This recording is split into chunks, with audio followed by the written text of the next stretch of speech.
Bonjour Mélanie. Bonjour Sébastien. Alors aujourd'hui, nous allons parler des élections professionnelles. On va faire un peu le point puisque l'ouverture du vote aura lieu le 29 novembre. Et pour en parler, nous avons avec nous Frédéric Rollet, secrétaire général du SNES-FSU. Bonjour Frédéric. Bonjour Mélanie. Alors Frédéric, on l'a vu un petit peu avec l'actualité ces derniers temps. Les conditions de travail des enseignants, des CPE, de toutes les équipes pluriprofessionnelles se dégradent.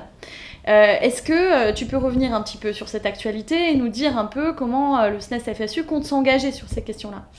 Alors, non seulement le SNES-FSU compte s'engager, mais il est déjà engagé, puisque ça fait longtemps qu'il travaille ces questions à travers le CHSCT, à travers ce qu'on fait dans le cadre du groupe métier. Là, ce qui a été frappant, ce sont les chiffres. Un tiers des collègues disent on a été insulté au moins une fois pendant une année scolaire. C'est évidemment inacceptable. 50% d'entre eux, dans les enquêtes du ministère lui-même, disent nous ne sommes pas soutenus par notre hiérarchie en cas de problème professionnel. Il faut vraiment réagir. Or, réponse du ministre, on va mettre des policiers, on va mettre des forces de l'ordre, des gendarmes, etc., etc. La réponse est clairement à côté de la plaque. Ce que réclament les collègues, ce sont des équipes justement pluriprofessionnelles, ce sont des CPE, ce sont des assistants d'éducation, ce sont des psychologues d'éducation nationale, des infirmières, des assistantes sociales. C'est plus d'adultes dans les établissements. Alors, dans ce contexte un peu difficile, quels vont être les enjeux des élections professionnelles cette année ? Alors, les enjeux des élections, ça va justement, d'une part, c'est de réagir aux suppressions de postes d'enseignants qui sont déjà programmés pour la rentrée 2019 et qui devraient être encore plus importantes pour la rentrée 2020, 2021, 2022. Puisque le gouvernement entend supprimer 50 000 postes de fonctionnaires dans la fonction publique d'État et notamment dans l'éducation nationale. Donc ça, c'est évidemment le premier enjeu. Le deuxième, c'est d'obtenir qu'on prenne vraiment en compte le problème de l'attractivité de nos métiers. On sait qu'on a du mal à pourvoir les postes parce que les conditions de travail se dégradent, parce que les salaires sont insuffisants, parce que les méthodes de management dans les établissements font que les collègues subissent de plus en plus de pression, sont pris, déniés dans leur professionnalité et qu'ils en ont assez.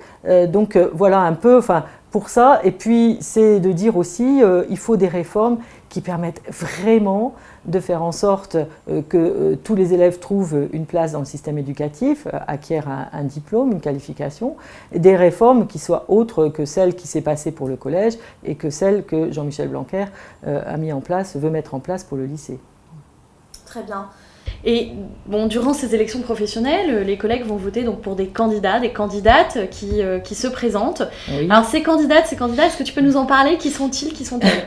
Alors ces femmes et ces hommes, vous pouvez d'ailleurs les voir sur notre site. Ce sont pour certains des gens qui viennent de s'engager, d'autres qui le sont déjà depuis plus longtemps.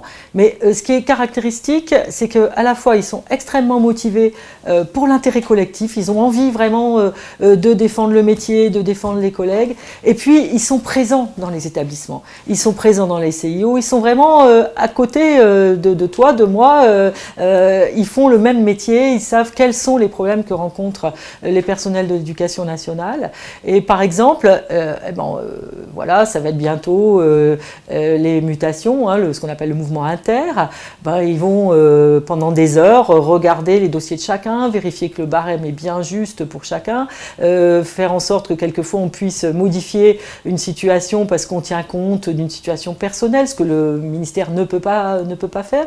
Vous avez une voiture, vous n'avez pas de voiture, vous avez des enfants, vous n'avez pas d'enfants, vous avez etc. Toutes ces questions-là, parce que justement ils ont une connaissance fine de chacun et qui prennent le temps d'étudier les situations personnelles. Très bien.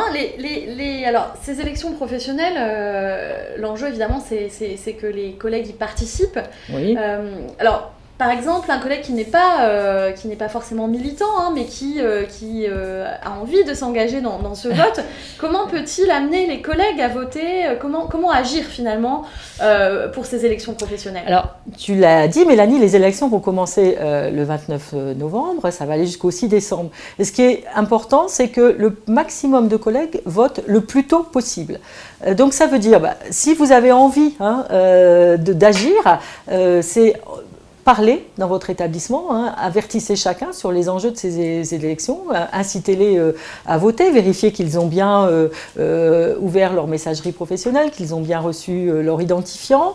C'est aussi expliquer ce que c'est le SNES, diffuser nos articles, montrer quelles sont nos propositions. C'est aussi dire à des collègues qui ont des questions ou qui ont des difficultés, n'hésitez pas à nous en parler, à contacter la section du SNES de l'établissement, voire du département ou académique si besoin. C'est tout ça peut être fait. Et puis évidemment, c'est inciter à s'engager dans la grève du 12 novembre, qui est quand même exceptionnelle parce qu'elle se fait dans un cadre unitaire. Toutes les forces de l'éducation appellent à cette journée qui doit d'ailleurs être un coup d'envoi, hein, avoir des suites. Pourquoi ? Parce que, je l'ai dit au début, c'est ce qui va se passer vraiment très grave si jamais on déshabille le système éducatif et si on continue à vouloir nous imposer des réformes qui visent surtout à sélectionner un peu plus les élèves et à rendre la charge de travail encore plus lourde, puisque la réforme du lycée, ça va être ça, hein, c'est plus d'élèves à prendre en charge, c'est des disciplines qui vont perdre des heures. Alors justement, on a annoncé cet échange sur nos réseaux sociaux et on a reçu de nombreuses questions de différents collègues sur la charge de travail, sur les questions salariales, etc. Je te propose qu'on lise quelques questions et qu'on essaie d'y répondre ensemble.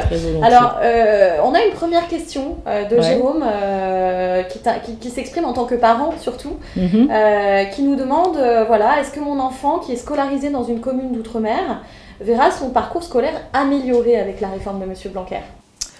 Malheureusement, je ne crois pas, puisque d'une part, les questions... Alors, en Outre-mer, on sait qu'il y a beaucoup de difficultés. Ça fait longtemps qu'on demande, par exemple, une extension de l'éducation prioritaire.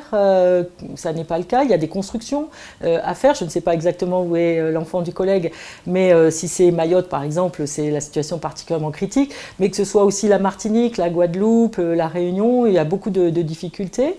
Et puis, la réforme du lycée, ça va être des enseignements de spécialité qui ne seront pas ouverts dans tous les établissements. Donc évidemment, on peut craindre que ce jeune ne puisse pas suivre les formations qu'il aura envie de suivre. Très bien, une nouvelle question de Sophie, qui est CPE à Rennes, dans l'Académie de Rennes, et qui nous dit, j'ai rencontré un incident avec un élève, j'ai été violemment insultée. Concrètement, qu'est-ce que le SNES-FSU propose en matière d'amélioration des conditions de travail ? Alors évidemment, le SNES-FSU propose beaucoup de choses, mais ça passe évidemment par la réduction des effectifs, ça passe par l'implantation d'équipes pluriprofessionnelles dans les établissements, et je l'ai dit, par un autre mode de management. On a trop souvent des chefs d'établissement qui mettent effectivement la poussière sous le tapis, comme on dit, qui ne vont pas accompagner les collègues, les soutenir. On sait qu'il faut en finir avec les indicateurs de pilotage qui font qu'on a une vision purement technocratique du métier et non pas une prise en compte de la réalité. Une question de Jean-François dans l'Académie d'Amiens.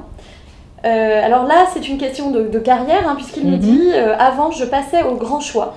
Maintenant, avec le PPCR, est-ce que je ne vais pas avoir un rythme d'avancement ralenti ?» Alors, écoutez, d'abord bravo Jean-François, mais on sait que les inspections étaient très aléatoires dans l'ancien système, que selon qu'on enseignait à la campagne, en centre-ville, selon les disciplines, selon qu'on soit TZR ou titulaire d'un poste, on avait plus ou moins de chances d'être inspecté, et donc de très grandes inégalités. Alors pour ceux qui avaient la chance d'avancer au grand choix, d'abord, en général, on n'avançait pas au grand choix, quel que soit l'échelon, c'était pour certains. Là, de toute façon, il y a encore deux rythmes différents dans la carrière, qui est plus lycée, mais il y a deux rythmes différents qui permettent d'avancer d'un an, donc entre le 6e, le 7e et le 8e et le 9e échelon. Et là, si Jean-François passait au grand choix, il sera probablement dans le cadre de ceux qui bénéficieront de cette petite accélération. Alors, retour sur les conditions de travail, puisqu'on a Valérie de l'Académie d'Aix-Marseille qui travaille dans un établissement d'éducation prioritaire et qui nous dit « Ma charge de travail ne cesse d'augmenter, je n'en peux plus. Que propose le SNES FSU quant à cette réalité ? Alors, l'éducation prioritaire est une question que nous travaillons depuis longtemps. Là, d'ailleurs, on insiste beaucoup auprès du ministère pour qu'on regarde une nouvelle carte qui devait être mise en place en 2019. Et ce que l'on souhaite, c'est évidemment faire augmenter la pondération REP+, qui permet d'avoir un petit peu moins d'heures de cours à effectuer, sans que cela se traduise par une multiplication, évidemment, de réunions. C'est aussi qu'il y ait vraiment des seuils d'effectifs qui fasse qu'on ne dépasse pas au maximum donc 20 élèves en collège en éducation prioritaire. Et c'est aussi évidemment tout ce qui est formation des enseignants et personnel formé dans les établissements. Amina, de l'Académie de Créteil. Je suis professeure documentaliste depuis seulement 2 ans et j'ai des difficultés à me loger en région parisienne avec mon salaire de début de carrière. Comment le SNES FSU compte-t-il s'exprimer sur les questions salariales ? Alors sur les questions salariales, cela fait longtemps que nous avons mené des campagnes, d'ailleurs des campagnes d'opinion, en montrant que s'il y avait aussi une désaffection par rapport au métier, si on ne remplissait pas les concours, c'est un des problèmes majeurs, c'était la question salariale. Le PPCR a permis un tout petit peu de corriger les choses, mais c'est très insuffisant, notamment pour les débuts de carrière. On commence maintenant à un SMIC,2, ce qui est absolument inacceptable par rapport au degré de qualification qu'ont les enseignants. Donc il faut évidemment continuer à agir à la fois sur la valeur du point d'indice, mais aussi sur une augmentation sensible des indices de début de carrière et qu'on obtienne une véritable aide en début, parce que c'est vrai qu'en début de carrière, en général, on a un déménagement, on doit se loger, on doit acheter un certain nombre de matériel pédagogique.